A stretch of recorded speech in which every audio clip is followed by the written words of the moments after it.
NT Ramarao, Chandrashekar Rao, ఇప్పుడు రేవంత్ రెడ్డి. ఎవరి పాలన అరే బాగుంది అనేసి మీకు అనిపించింది? ఎందుకంటే ఈ రాజకీయ మీకు చాలా 40 సంవత్సరాల రాజకీయ జీవితం. ఎన్టీ రామారావు లాగా చెయ్యాలంటే ఇంకో జన్మెత్తినా వీళ్ళు చేయలేదు. ఉమ్, విన్నదా? ఆయన మహనీయుడు. కులాలకు వ్యతిరేకంగా, మతాలకు వ్యతిరేకంగా సమసమాజ స్థాపన చేయాలనేది ఆయన కోరిక. అందుకే దాంట్లో భాగమే నేను ఎదిగాను. ఉమ్, నేను చెప్తున్నానే, ఉమ్, నేను ఆఫ్టర్ ఆల్ బచ్చగాని ఆ కాలంలో అవును. నయా పైసా లేకుండా ఎమ్మెల్యే అయినా ఒకటి. ఉమ్, నా మ్యారేజ్ ఆయనే ముహూర్తం పెట్టి మ్యారేజ్ హాల్ చూసి మ్యారేజ్కి వచ్చి మ్యారేజ్ డిన్నర్ ఇచ్చినంటే మరి ఆయన ఎంత గొప్పడో నువ్వు అర్థం చేసుకోపోయి. అట్లా మనిషి గుణం బట్టి పరిపాలన జరుగుతుంది. పేదోని ప్రేమించగలిగిన మనస్తత్వం ఉండాలి కదా. అది రేవంత్ రెడ్డి అలవాటు చేసుకుంటే ఆయనకే మంచిది. ఆయన గొప్పోడు అవుతాడు, ఆయన మానవుడు అవుతాడు. తప్పేం. ఆల్రెడీ కాంగ్రెస్ పార్టీలో లుకలుకలు స్టార్ట్ అయినాయి అనేసి ఒక ప్రచారం బాగా జరుగుతుంది. నిజంగా మీ వరకు ఇలాంటిది వచ్చిందంటారా? నాకు తెలియదు, ఉమ్, అది నాకు తెలియదు. నేను ఈ గొడవలనే ఉన్నా, మా మాది వాళ్ళ గొడవ. అంటే ఎంతసేపు మీ మాది జాతి గురించి ఆలోచిస్తారు, రాష్ట్రం గురించి ఇప్పుడు ఆలోచిస్తారు. ఇప్పుడు ఇప్పుడు ఈ క్షణం అయితే అదే కదా. ఉమ్, ఇప్పుడు ఈ క్షణం అయితే తర్వాత ఆలోచిస్తాం కదా. ఎందుకు ఆలోచించాం? ఉమ్.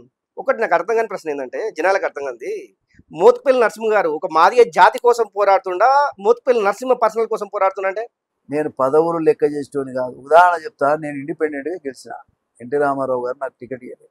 నేను ఒక నైతిక విలువలు కలిగిన వ్యక్తిని. నేను ఎవరి వల్ల పైకి వచ్చినా ఎన్టీ రామారావు వల్ల పైకి వచ్చిన. నేను గెలిచి ఇండిపెండెంట్ ఎవరి దగ్గర పోయినా ఎన్టీఆర్ దగ్గర. నేను కాంగ్రెస్ దగ్గర పోలే. ఆనాడు ఇండిపెండెంట్ గెలిచిన వాళ్ళంతా కాంగ్రెస్తో పోయినారు, నేను పోలేదు. నేను ఎన్టీ రామారావు గెలిచి ఆయన దగ్గరికి పోయినా డైరెక్ట్.